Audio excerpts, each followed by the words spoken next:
Here we go.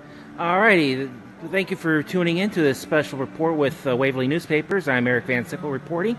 I'm here with Mark. He is the equipment mechanic with the City of Waverly, and we're in the well, I wouldn't say brand spanking new, but it's been a year old now, the Public Services Center on the north end of Waverly. So we're here to talk about how the city's vehicles handle the sub-zero temperatures that we've been getting recently. So, Mark, why don't you tell me what you guys do to prepare vehicles when it's really, really cold? Well, a lot of it starts in the off season when we're doing our preventive maintenance things. That we try to check batteries, check antifreeze, belts, and just all the basics that you would normally check coming into the cold season. So what's different between having a commercial vehicle like you guys do versus having a normal vehicle we may drive ourselves? Very much the same thing as far as maintenance goes. The commercial stuff that we're dealing with, it has to go out in the cold, and where the average homeowner might decide, well, I'm just going to stay home if it's 20 below, but if it's snowing or garbage routes have to get done, these vehicles have to go out. So we have to make sure that they're ready to go. So what are some things that you have to really touch, really have to get together on? Whenever it gets below zero, we talk to all of our personnel and make sure that the diesel fuel gets treated. It's already winterized at the station where we get it, but we have some other products that we put in our diesel fuel to keep it from gelling. And once you show maybe if you got something handy you can show. I guess I don't have one handy, but it's very similar to Power Service or Polar Power. I guess, did you want to walk over and see? We can.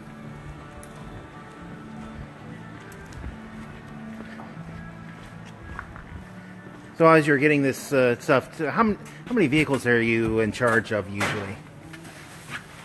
We've got a fleet of about 100 different vehicles, depending on whether they're tractors or trucks or cars, police cars. But this is a product that we use, and I hate to, I'm not going to drop any lines for it, but it's an anti-gelling product. So you put that in the fuel tank. It'll keep the diesel from gelling up so it freely flows through the engine. Correct. All right. What else do you use to make sure that everything runs well? Our hydraulic fluids and everything we like to test and keep regularly changed. We'll take occasionally oil samples to make sure that the equipment is operating right, and if we need to change those fluids earlier than what the manufacturer suggests, then we'll do that. Now, how often do you do a lot of this maintenance? A lot of the general maintenance on our bigger diesel stuff, we do about every 150 hours, which seems pretty early. Many of the manufacturers recommend you can do them at 250, but some of this equipment, it doesn't get run like it does on the highway, so we like to get it in the shop sooner so we can do the preventive maintenance. 150 hours, that would, if you're talking about 8-hour shifts, you're talking somewhere around 20 days, every 20 days, every 3-4 weeks, every day, which sometimes they don't. You know, there's obviously the garbage trucks, they run daily, where we may have like a snowblower that doesn't. It only runs when we plow snow. Yeah, but I mean at a minimum we're talking about every 3 to 4 weeks. On police cars, yes, that's a very all right. And so maybe we can get back out to continue around. So, have you had many issues in the last few days, especially since New Year's, when it first got cold? Not very many. We've had some minor issues when plowing snow. There's always things that light stuff that'll break. So some just like a blade would break you, but you haven't had anything break down there's nothing nobody stalled down. No. We did have like this little piece of equipment here. It still had some summer fuel in it, and it did gel. Somehow it got messed in the routine stuff, and I think they may have had a little summer fuel in their auxiliary tanks. Now I see you have a ambulance behind you there. So you have the ambulance crew, the three ambulances, Adams 1, 2, and 3. You have like the 5 or 6 police cars. Yes. Okay, Yep.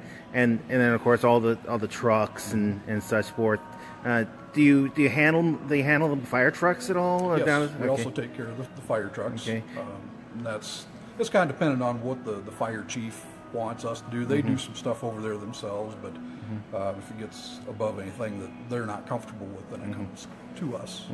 So maybe can we maybe go towards the plow trucks? So now, of course, you guys, we had quite a bit of snow last week, and a little bit around Christmas. So you got these three right here, and more. There's 3 trucks in here. Normally there's 5. 5, okay. And then we've got 2 larger trucks in another stall. 2 of them are out at the moment. So now you've had a bunch of, and you said it just like a little bit of a blade, something broke off a blade earlier. And that happens pretty regularly. You know, manholes, things that stick up. If the blade hits it, it'll sometimes break or bend that cutting edge. So how do you feel this season has been so far for you? It's been pretty normal, I would say. The cold weather, obviously, we had a very nice fall. And so then when the cold weather hit, obviously, then that creates more work on my end as far as the mechanics go.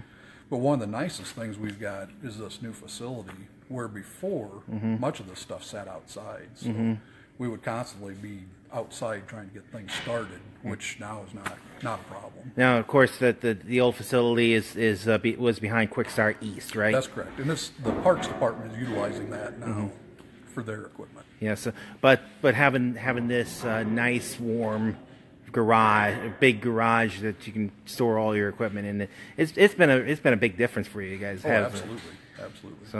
So what do you want the public to remember when it does get cold to help you guys out a little bit? Sure.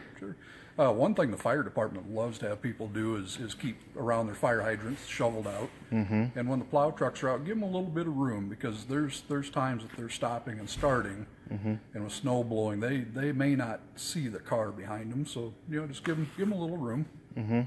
And finally, you got all this. You have some warm weather gear here. I was talking with Brian earlier about now that this current Arctic blast is starting to turn the corner. As we're talking here, it's about 4 above, but it's supposed to still get below, like teens below 0 tonight, single digits tomorrow, but then it's supposed to get up into the teens by Saturday and 30s by Sunday, and then 20s next week. What are you looking forward to now that this Arctic blast is starting to subside somewhat and move eastward? Sure. Obviously, the guys that are out in the weather every day, the streets and the garbage guys down here, and the parks, and everybody goes outside, but the garbage guys especially, they go 5 days a week outside, and that's nice for them to get a little bit of a break from the cold like that. I just got a comment from an Aaron Anhalt.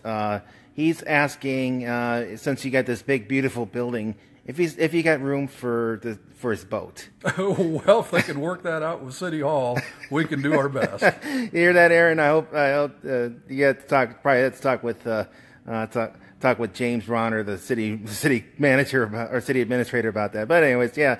All right. Well, thanks a lot, Mark, for your time. This is Eric Van Sickle signing off for Waverly Newspapers. Thank you.